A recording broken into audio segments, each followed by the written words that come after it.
শিখ ধর্ম হতে গেলে 5টা বৈশিষ্ট্য লাগবে, সেটা 5টা বৈশিষ্ট্য আছে। একটা হচ্ছে পাগড়ি থাকতে হবে, মাথায় পাগড়ি, এবং ওই মাথার পাগড়ির ভেতরে চুলকে পরিপাটি করার জন্য একটা চিরুনি আছে, কোম্ব আছে আর কি, সেই কোম্বটা দিয়ে চুলটা পরিপাটি করবে। তারপরে থাকবে একটা কৃপান থাকবে, সেই কৃপানটা হচ্ছে হলো এই ধর্মের প্রতীক। তারপরে একটা কাছেরা থাকবে, অর্থাৎ আন্ডারওয়্যার, কাছেরা থাকবে আন্ডারওয়্যার। তারপরে কারা থাকবে, কারাটা ডান হাতে পড়তে হবে। তো এটা হচ্ছে বৈশিষ্ট্য আর কি, এটা আমাদের ধর্মের একটা অংশ কারা। এবং 5টা বৈশিষ্ট্যের প্রথম যে নামগুলো সব ক দিয়েই শুরু। তো এই হচ্ছে 5টা বৈশিষ্ট্য। এবং যারা 5টা বৈশিষ্ট্য যারা যখন হলো, তার মধ্যে একটা হচ্ছে যে দাড়ি কেশ কাটা যাবে না। ওইটা কাটা যাবে না, এটা তো আমাদের ধর্মের বৈশিষ্ট্য। যোদ্ধা না, সাহসী জাতি। কারণ শিখ ধর্ম যখন উদয় হয় তখন শিখ ধর্মের উপর অন্যায় অত্যাচার ওইভাবেই শিক্ষা হয়, তাদেরকে অনেক দাবানোর জন্য অনেক কিছু করা হয়। তো সেজন্যই তারা সাহসী, ওইভাবেই তাদের ধর্মীয় দিক দিয়ে লড়াই করে বেঁচে থাকার মতো সংগ্রাম করে এই শিক্ষাটাই দেওয়া হয়। এবং সেটা অন্যায় ভাবে না, নিজের ধর্ম রক্ষার্থে আত্মবিসর্জন দেওয়া, এইরকম একটা ব্যাপার। এটি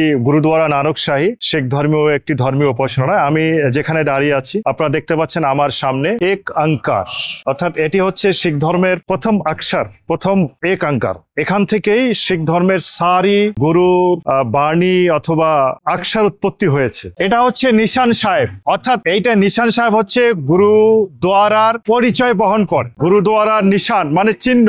এই নিশান অর্থাৎ এই ফ্ল্যাগ যদি আপনি দেখেন তাহলে বুঝছেন যে সেখানে একটা গুরুদুয়ারা আছে। এবং গুরুদুয়ারা আপনি মাথায় দেখেন যে একটা খান্ডা লাগানো আছে, ওইটা চিহ্ন থাকতে হবে। আমি যে প্রণাম করলাম, আমি কাকে প্রণাম করলাম? আমি প্রণাম করলাম গুরু গ্রন্থ, আমাদের গুরুকে শ্রী গুরু গ্রন্থ সাহেব। অর্থাৎ শিখ ধর্মের 10 জন দেহধারী গুরু ছিল, গুরু নানক থেকে গুরু গোবিন্দ সিং। তারা দেহ রাখার পরে গুরু গ্রন্থ সাহেবকে গুরুর মর্যাদা দেওয়া হয়। এখন থেকে উনি শ্রী গুরু গ্রন্থ সাহেবই হচ্ছে আমাদের শিখ ধর্মের গুরু। গুরুদুয়ারা নানকশাহী শিখ ধর্মীয় উপাসনালয়। এটি একটি প্রাচীন এবং ঐতিহাসিক শিখ ধর্মীয় অর্থাৎ শিখ ধর্মাবলম্বীদের উপাসনালয়। শিখ ধর্মের প্রবর্তক শ্রী গুরু নানক দেবজি, উনি আজ থেকে 500 বছরেরও বেশি উনি এই গুরুদুয়ারায় এসেছিলেন। এই গুরুদুয়ারা না, উনি যখন ধর্ম প্রচারের উদ্দেশ্যে যখন উনি বের হন তখন উনি এখানে আসেন। শিখ ধর্মের বেসিক যে কনসেপ্ট সেটা হচ্ছে যে আমরা সকলেই ঈশ্বরের সন্তান। ঈশ্বরের সন্তান হিসাবে আমরা ঈশ্বরের নাম জপব। যেমনটা আপনি জানতে চেয়েছিলেন যে শিখ ধর্মের বেসিক কনসেপ্টটা কি, নাম জপ। নাম জপ না বলতে যে ঈশ্বরের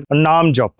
সেকেন্ড হচ্ছে হলো কৃত করো। কৃত করা হচ্ছে যে কর্ম করো, অর্থাৎ তুমি কর্ম না করলে উপার্জন করবে কি, আর উপার্জন না করলে জীবন জীবিকা নির্বাহ কি করো। আরেকটা হচ্ছে বান্ড ছাকো। বান্ড ছাকা হচ্ছে যে তুমি কর্ম করে যে উপার্জন করো সেই উপার্জনের দিয়ে তুমি খাবে এবং তোমার প্রতিবেশী কেউ যেন অভুক্ত না থাকে তাকে খাওয়াবে, এবং তুমি যেটা উপার্জন করবে তার 1/10 ধর্মের জন্য রাখবে। তো এটা আপনি দেখেন গুরুদুয়ারা চারদিক দিয়েই তো দরজা আছে, অর্থাৎ এই দরজা হচ্ছে গুরুজ ডোর। সব দিক দিয়ে সব ধর্মের লোকজন আসতে পারবে। এবার আপনারা দেখলেন যে এই যে লঙ্গর করলো, ওইখানে দেখবেন যে ওই খালি শিখ শুধু, এখানে মুসলিম, হিন্দু, বৌদ্ধ, খ্রিস্টান সবাই একই সাথে বসে। এইটাই তো হচ্ছিল মানে শিখ ধর্মের ভ্রাতৃত্ববোধ। মুসলিমদের যেরকম শুক্রবারে জুম্মার নামাজ হয়, শিখ ধর্মের হচ্ছে যেটা দেখলেন যে গুরুর বাণী কীর্তন, তারপর এই বিশ্ব ব্রহ্মাণ্ডের সৃষ্টির লোকদের কল্যাণের জন্য প্রার্থনা করা এবং ঈশ্বরের কাছে এটাই চাওয়া হয় যে মানুষকে যেন জ্ঞান বিবেক দেয়, তারা যেন মনুষ্যত্ব বোধ নিয়েই চলে। হ্যাঁ, আমাদের এখানে প্রতি সপ্তাহে ভক্তবিন্দুরা আসেন। 400 থেকে 500 লোকের এখানে প্রসাদের ব্যবস্থা করা হয়। খাবার না, এটা প্রসাদ বলতে হয়। এটা অন্ন থাকে, ডাল, সবজি, মিষ্টান্ন, এটা পায়েস বলে।